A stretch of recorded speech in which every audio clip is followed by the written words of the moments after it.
Hi guys, it's Steph here and I am going to share with you my end of September wrap up. Now, you may have seen that halfway through the month I did share a mid-September wrap up video and I'll pop a link to that somewhere up here, I think, or it could be here. I did read quite a lot of books in the second half of September and through the whole month, which is why I decided to split the video. So without further ado, I'm going to get straight into what I read this month. Okay, so the first book I read in the second half of this month was Three Dark Crowns by Kendare Blake. This book has been getting a lot of hype on BookTube. It's a story about a set of triplet sisters who, one of which is destined to become queen, and the only way that she can become queen is by killing her sisters. I found this story really quite difficult to get into. I only rated it 3.5 out of 5 stars. It was okay. It's the first book, obviously, in what's going to be at least a series. There is definitely a sequel coming. I didn't really connect with any of the characters in any major way, and I felt that there were quite a few side characters that got really prominent plots when really what we wanted to see was what was going to happen with the sisters. So look, it wasn't a bad start. I've definitely read worse, and I will keep reading the series because the ending does leave you hooked and you want to know what's going to happen next. It was okay in my book. It wasn't the best thing that I've read. The next book that I read this month was Angel Fall by Susan E. This is the story of a world where angels have come down to Earth and have basically destroyed it. Not as in completely bombed out, destroyed, but they kill humans, they kidnap them. It's not pleasant. Very dystopian. Our main character, Pen, is trying to find her sister who has been taken by the angels, and she comes across an angel named Raph, who she has to form an unlikely alliance with. I really, really enjoyed this book. I am a big fan of books about angels and anything like angels and demons and things like that. That I really, really love, and I love the different interpretations that people have of it. So I gave this book 5 out of 5 stars. It is the first book in a series. I do have the sequel that I'm planning to read very, very soon. I really enjoyed this one. I thought it was a great read. It's very short, very easy to get through, and yeah, it plays with some interesting angel ideas in this book. And then I read Empire of Storms by Sarah J Maas, which was highly anticipated on BookTube, and I mean for good reason. The series is sort of this young adult powerhouse at the minute, and Empire of Storms, it was good. I gave it 4 out of 5 stars. It's not my favourite book of the series. My favourite book of the series was Heir of Fire. Look, I mean, I can't go into too many details because it is, the 5th or 6th book in a series and spoilers.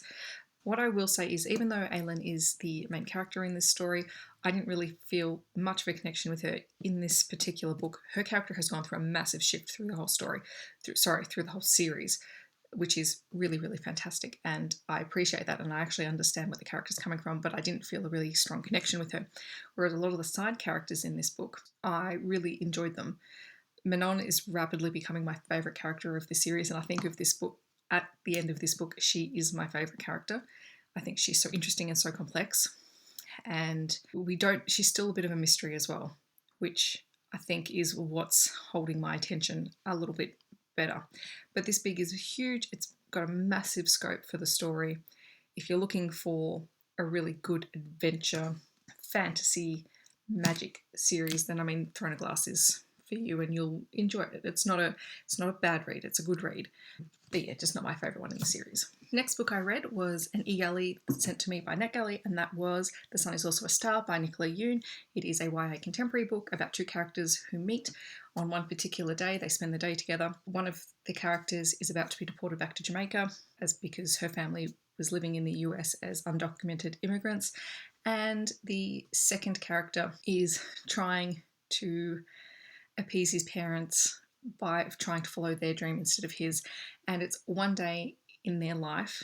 This is the first day that they've met. It does have kind of that insta-love trope in it, but it doesn't feel like that. And it was just a really lovely story. And Nicola Yoon has such a lovely writing style. I mean, I gave The Sun is Also a Star 5 out of 5 stars. I really enjoyed reading it. I read it in basically one sitting. It was just a lovely read. The Sun is Also a Star is being released early in November, so definitely check it out if you are a fan of YA contemporary. The next book that I finished was The Passage by Justin Cronin. This is a beast of a book. It's over 900 pages long. This took me a very long time to read, comparative to other books, because generally I can read books in, 2 to 3 days. And this book took me well over a week to slog through, and there were parts of it that I did have to force myself to actually read through because it's an interesting story. I really enjoyed it. I gave it 4 out of 5 stars. Don't think that I didn't enjoy it. There are parts of it that are really fast paced. The beginning section is quite quick to read, and it reads very much like sort of like a thriller. Then there's a huge chunk in the middle, which is about the aftermath of what happens at the start of the book. And I don't really want to say too much about it because I think you do have to read it to understand the book. There's a huge chunk that's a lot slower. Justin Cronin's writing style is that he gives you lots and lots of information about all of the characters that you meet through flashbacks, and he really fleshes out this world. So you know lots about all of the characters, but what that does do is it slows down the reading. And it's not a bad thing, but it does mean that it takes time to get through it. Plus, it's just a really long book. I really enjoyed this. I don't think I've quite read anything like it. And I don't think it was what I was expecting it to be. I think I was expecting it to be more scary than it was. And it's not. But there are some really interesting topics in it. And basically, it's a post-apocalyptic type setting from about here on in. So the beginning sets up sort of the background of what's happening. Then you get the aftermath, and the aftermath takes place 90 years later. And I know I'm doing a really terrible job of explaining this book. But yeah, I don't really want to say too much because, yeah, I think you just sort of have to read it. It can be a bit slow to read. There are parts that are fast-paced. I do urge anyone, if you do get stuck, keep going because it pulls itself together really beautifully. And I'm looking forward to reading The 12, which is the sequel, very soon. The next book that I read was The Long Way to a Small Angry Planet by Becky Chambers, and this book I think may take out my pick for the best book that I've read this year, which is a huge claim because right now it's sitting up there with The Martian and with Asimov. I gave this book 5 out of 5 stars. I don't think I've enjoyed reading a book so much this year. Like, just enjoyed. This book was just a pleasure to read. It's a science fiction book, but I think even if you don't like sci-fi, you could read this book because the characters are just wonderful to read. The premise: Rosemary Harper joins the crew of the Wayfarer, which is a tunneling ship that does jobs through the universe. And she's new to living on a spaceship and to working on a spaceship and to working amongst this crew that is a mixed bag of aliens. And what she finds out is that, and we find out through her eyes, is that not everyone is the way that you expect them to be. This book deals beautifully with topics of racism, sexism, sexuality. I really loved that this book had gender-neutral pronouns for characters because not all species are defined by gender, and some species switch gender. And I just thought this was so beautifully done because it's science fiction. There are alien characters everywhere, but it really doesn't feel like it. And you get so much history about the different cultures through Becky Chambers' storytelling. And honestly, it was just wonderful to read. Can I say that enough? I don't know if I can. I love this book so much. Then I followed up The Long Way to a Small Angry Planet with its companion book, A Closed and Common Orbit, also by Becky Chambers.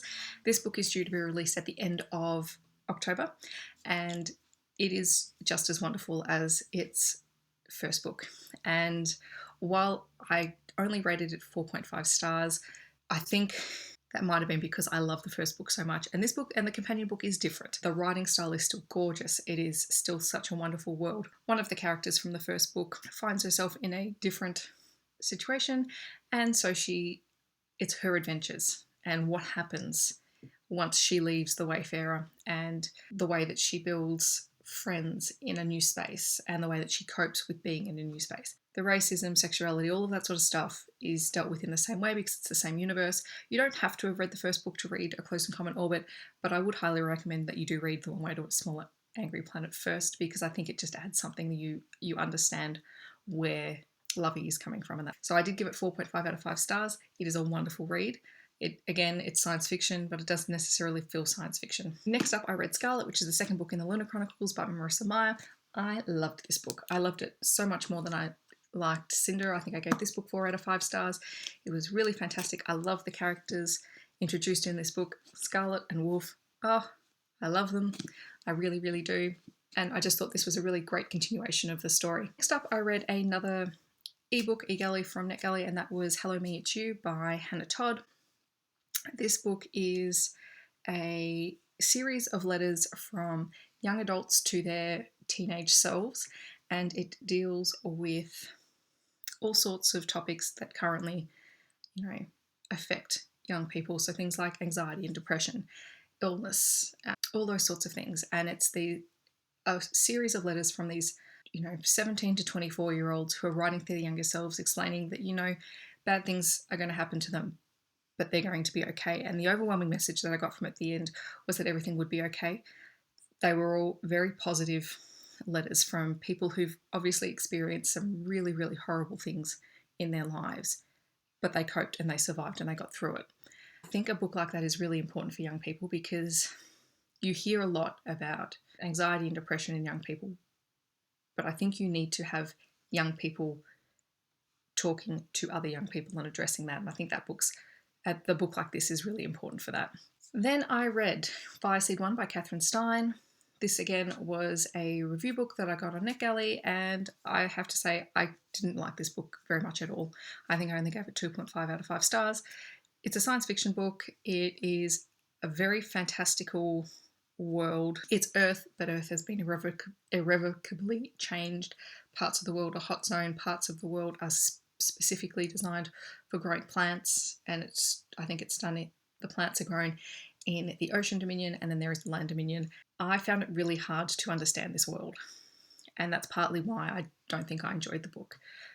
The writing style, there was nothing wrong with the writing style, but I think the world itself was what bothered me, and I had to force myself through this book, and I don't like doing that. And when I do that, I know that this book is just not for me. I did keep reading it because as a review book, I wanted to give, honest feedback, and sometimes I do get surprised and I enjoy the book at the end. I didn't really connect with the world and I didn't really connect with the main characters, and that made it really, really tough. I think there are some really interesting ideas in the book, and that's what sort of drew me in with the premise, but ultimately it fell flat for me. And, that's just the way that it is with some books, but there are definitely people out there who would really enjoy it. I know this book has gotten really good reviews on Goodreads and things like that. Unfortunately, it just wasn't for me. The last book that I started reading in September, and I haven't finished it yet because I am filming this on the last day in September, but I will probably get through it today, is Cress by Marissa Meyer. I just thought while I was on a Lunar Chronicles kick, I will just keep reading. And I'm about 20% of the way through the book at the minute. Really enjoying it. Not enjoying it as much as Scarlet yet, but again, I'm only just partway through it, so I'm hoping to enjoy it just as much. Many of the books that I have shared today, I have written reviews for on my blog, so if I've got those, I will leave the links down below. If they're not already up, that means that they are scheduled to come out in the next couple of weeks, so keep checking back on my page. I will leave my blog link down below as well. So thank you very much for watching. Don't forget to let me know in the comments what books you read this month. Which ones did you enjoy the most? Because I love adding things to my TBR. Please let me know. Also, here's another question for you. If anyone has any recommendations for good angel books, please leave them down below because I'm on a real angel book kick and I just don't know where to go next. I'm going to keep reading Susan E's series and then I will need something else after that. So I hope that wherever you are in the world, you're having a wonderful day. Thank you so much for watching. Don't forget to like and subscribe, and I will catch you guys in my next video. Thanks for watching. Bye.